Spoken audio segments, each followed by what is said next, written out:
Shalom, kebenaran hari ini tanggal 21 Maret 2025 bertema perubahan arah hidup.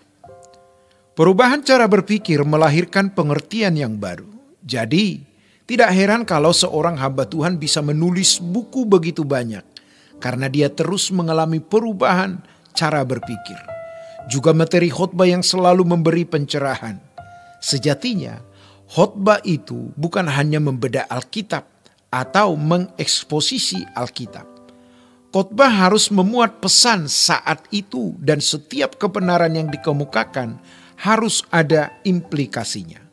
Itulah sebabnya teologi yang benar itu mengubah baik si pembicara maupun yang mendengar. Dan perubahan itu akan dirasakan dan dibuktikan orang sekitar kita. Sebab kalau hanya perdebatan teologi itu tidak ada habisnya.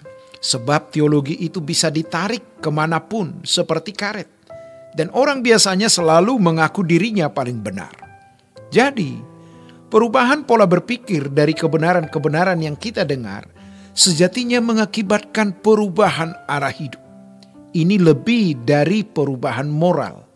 Perubahan arah hidup ini menyangkut seluruh filosofi hidup kita.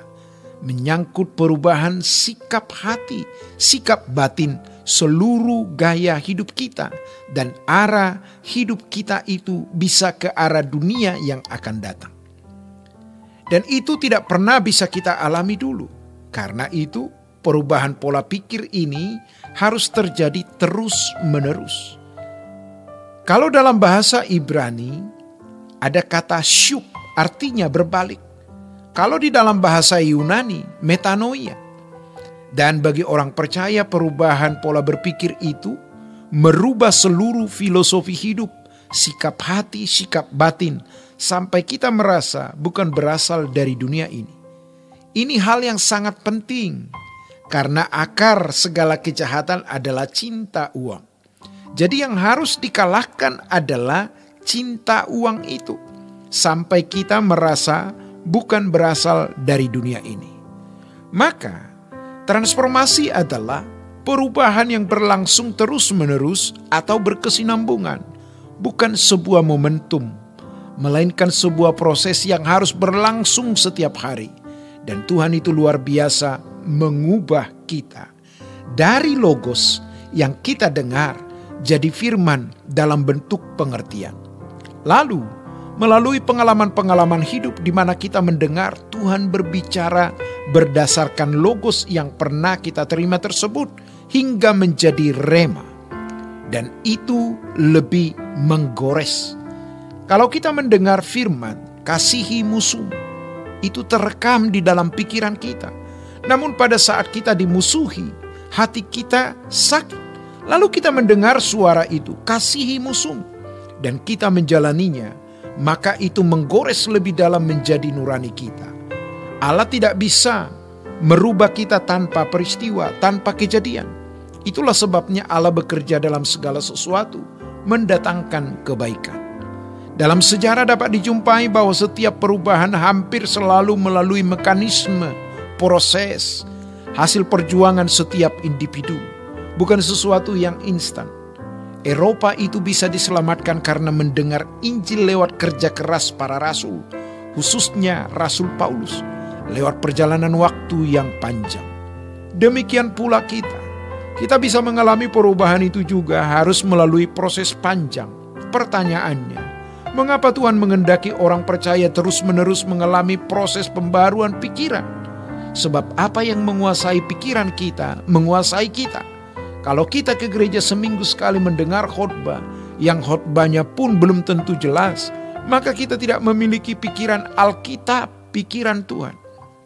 Sejatinya, dalam setiap pertemuan rohani pasti ada sesuatu yang dipersiapkan atau sirkuit yang akan menjadi ledakan. Jadi tidak bisa meledak dalam satu kali mendengar khotbah. Sehingga mestinya setiap kali ada kesempatan mendengar khotbah kita dengarkan.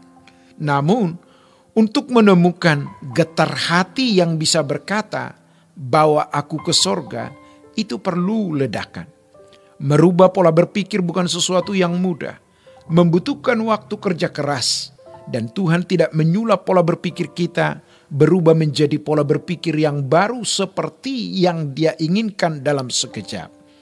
Kalau kita nanti suatu hari menghadap Tuhan, lalu melihat hukum kebenaran ini, kita akan sangat menyesal. Kalau kita tidak memanfaatkan kesempatan yang berharga ini, kita tidak boleh terjebak dalam urusan organisasi. Sebaliknya, kita harus fokus kepada kebenaran yang merubah kita. Perubahan di sini artinya sama dengan pembaruan pengertian yang terus-menerus berlangsung, sehingga kita memiliki kesadaran terhadap realitas Allah. Realitas Allah dihayati berbeda oleh masing-masing kita. Apabila penghayatan akan realitas Allah itu mencengkeram hidup seseorang, sehingga dalam kesadarannya ia tahu bahwa ia hidup di dalam pemerintahan Allah, maka setiap kata yang dia ucapkan, setiap tindakan yang dia lakukan pasti diperhitungkan dengan benar. Apakah ini melukai hati Tuhan atau tidak? Namun selama ini irama hidup orang sudah salah, suka-sukanya sendiri. Seharusnya setiap kata yang kita ucapkan harus dipertimbangkan. Juga reaksi kita terhadap setiap keadaan atau kejadian yang mana menunjukkan kita adalah anak-anak Allah atau anak dunia. Ingat, pikiran kita bisa menjadi tempat di mana iblis berakses untuk memenuhi dan melaksanakan kehendaknya guna menggenapi rencananya. Tetapi pikiran kita juga bisa menjadi pangkalan di mana Roh Kudus bekerja dan menggenapi rencana Allah dalam hidup kita, yaitu menjadi corpus delicti, sempurna seperti Yesus, dan menolong orang lain untuk menjadi corpus delicti, sempurna seperti Yesus. Demikianlah kebenaran hari ini. Tuhan Yesus memberkati. Sola Gracia.